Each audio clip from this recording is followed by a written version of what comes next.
learned today that more charges could be imminent in that horrific child neglect case in Blackstone. Erica Murray, the mother of 4 children found living in horrible squalor in August, remains in jail on charges of child neglect. She may face additional charges and is reportedly on suicide watch. As for the house on St. Paul Street, it now sits largely empty after cleaning crews hauled away more than 2 dumpsters worth of hazardous material and filth. Only now are we getting a glimpse inside the St. Paul Street home occupied by Erica Murray and 4 children.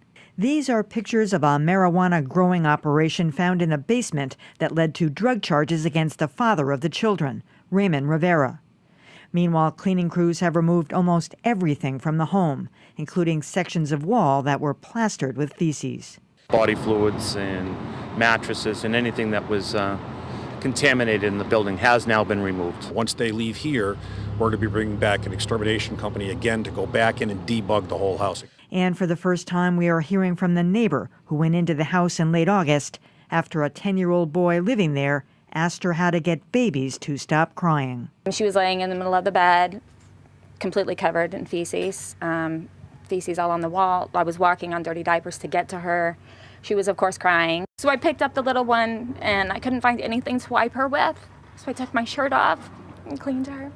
The neighbor, who doesn't want to be identified, said she saw no electricity, food, or water and had to break into the house. So we went over and tried to open the door. It wouldn't open, so we kicked the door, and the smell came out, and I started gagging. I couldn't help it, and he said, put the baby on the bed and go downstairs right now. She's kind of laughed it off and shrugged her shoulders and said, I don't know. When asked why she hadn't intervened earlier, the neighbor said she thought about it. I'd contemplated it numerous times. I just moved here. Eventually, I would have made a phone call. All right, the question everyone is now asking is what would lead a mother to keep children in such unspeakable conditions? For more on that, I'm joined by Jack Levin, who is a professor of criminology at Northeastern University and the author of The Will to Kill, and Robert Mendoza, a forensic psychologist and assistant professor at Tufts Medical School. Welcome to both of you.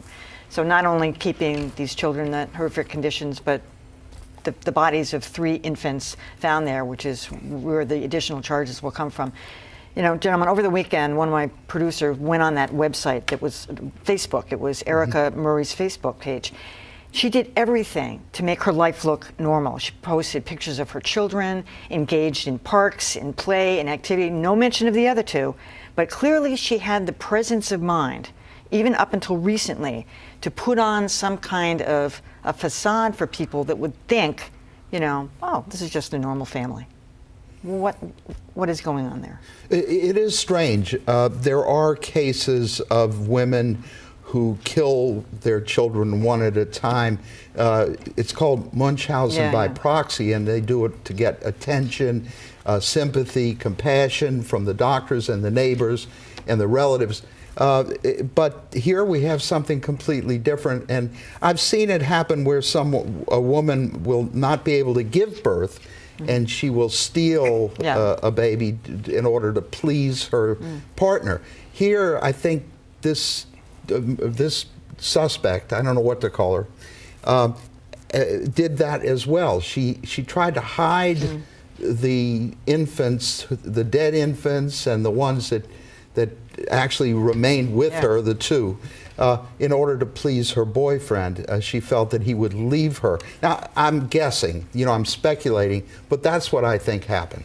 Because even the 2 younger children apparently told that neighbor, Robert, that they didn't even know who those kids were. When asked, you know, they heard him crying, I don't know who they are.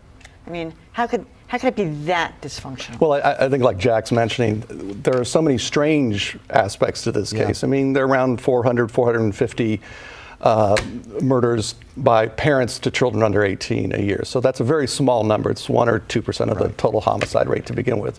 But as Jack said, the fact that all 3 at the same time and kept in the same home with other children in the home in the same rooms, we think I think the application of all this is going to be, the attorney is going to be looking at several things. Jack just mentioned one of those, the unwanted pregnancy. Sometimes there's delusional things, altruism. My child will be better off if I kill them, either true or not.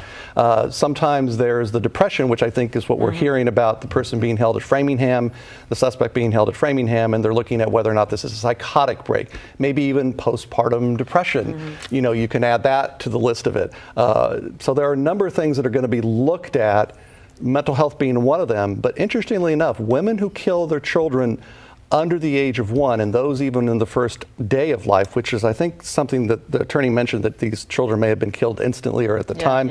Those women actually don't tend to have a major mental illness. They don't tend to have a mental illness that's described as definable for defense. So there are a lot of questions, a lot of motives. Well, I mean, even going back to that Facebook page, just sort of the aura of normalcy. Apparently that neighbor talked to that woman quite a bit. She came, when the police came, she was actually sitting on the doorstep when the woman came down and was so horrified. And she says, well, children can't live in circumstances like this. She says, oh, yeah, I know. Well, it's just deplorable in there. Yeah, oh, yeah, I know. And so she was sort of responding like, yeah, I get it. It just got away from me. Could it possibly be that simple? Well, we don't know the premise. We may know that Murray planned this, that she lived with it for a long period of time.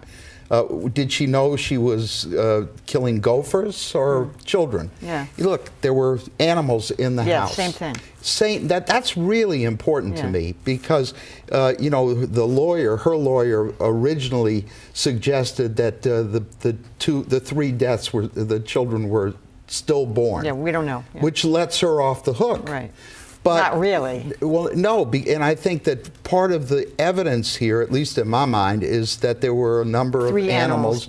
That's right, and they were victims of neglect, at least. Had to be. And it seems to me that if she did it to the animals, she probably did it to the children too. Yeah, we don't know, but it's a possibility. She's a little older than, the average age around women. How old is she again? I think she's 30? 31. 31 years old. Women who tend to kill because they're just overwhelmed and they can't manage, they tend to be a little bit younger, and younger than the average age of women who have children now, 26. They tend to be 22 when they commit these kinds of things because they're overwhelmed. I think, though, that the attorney, and I understand why, is suggesting that there is a strong mental health component to this. Look, I don't doubt that this woman was overwhelmed. The degree to which that crosses over into a major mental illness as defined in statute that's eligible for defense, that's a fairly high bar. Right. That's going to be... We have this other factor here, which is the boyfriend, the husband, whatever he was. It's like, was he as out of it as her? I mean, good Lord. He lived there. He lived there. Whether I can't help it. If you were in a basement, I mean, you can hear things going on a 3rd floor. There's no question he knew what was happening. Not if you're smoking a lot of dope. Well, and look, you don't need world-class Jack Levin to tell you that someone in the basement of that home, when there were people walking by saying they could smell the stench, it goes past incredulity to believe that this person didn't know or have a strong suspicion something really bad was happening upstairs. That's right. More on this. And I just want to point out that, and Robert mentioned it, postpartum psychosis.